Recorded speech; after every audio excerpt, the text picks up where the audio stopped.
datang di ruang bicara. Gimana kabarnya hari ini? Semoga baik-baik aja ya.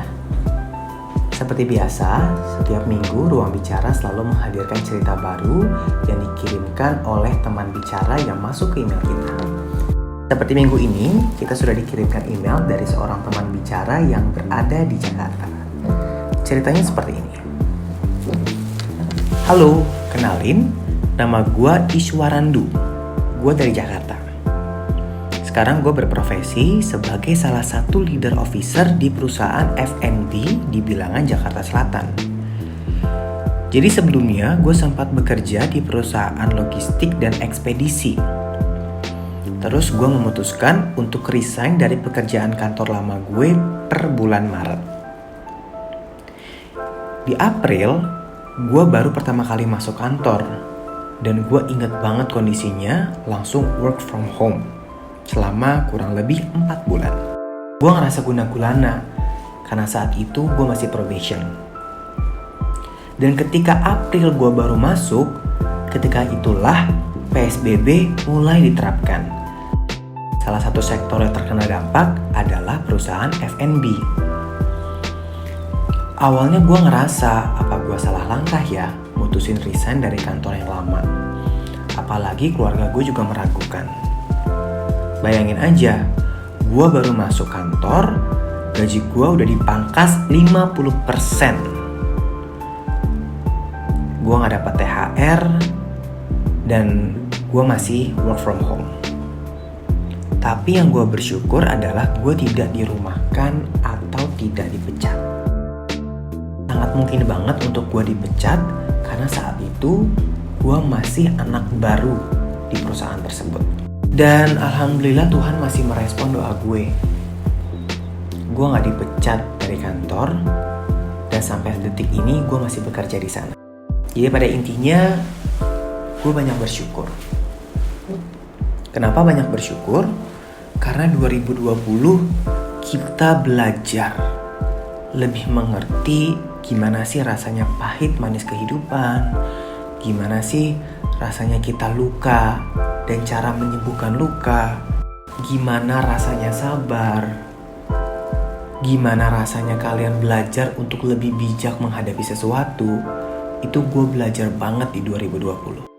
Mungkin kalau sebelumnya manajemen keuangan gue itu buruk banget ketika gue bekerja di kantor sebelumnya. Apa aja dibeli, jor-joran, gak peduli besok mau ngapain atau bagaimana.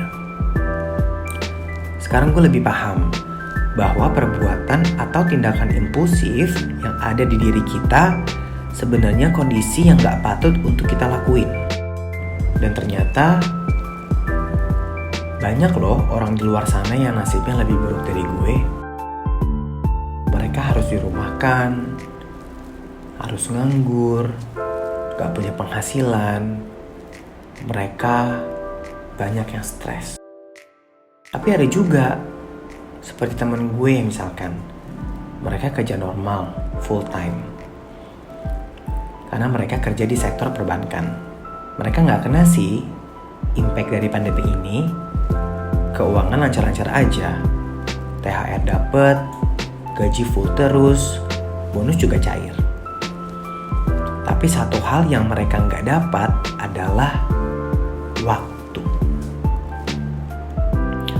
Waktu buat mereka quality time bareng, sama waktu buat mereka nongkrong sama teman-teman, dengan keluarga, dengan pacar mungkin. Mereka gak punya waktu itu. Tapi alhamdulillah, sekarang gue sudah mendapatkan hak kerja gue seutuhnya. Gue mendapatkan upah sesuai dengan perjanjian. Meski masih work from home, tapi gue bersyukur karena gue punya waktu quality time dengan orang-orang yang gue sayangin. Ya, itu tadi cerita dari teman bicara tentang sebuah arti syukur. Buat kalian di luar sana yang melewati tahun 2020 ini dengan kuat, sabar, dan tidak menyerah, selamat.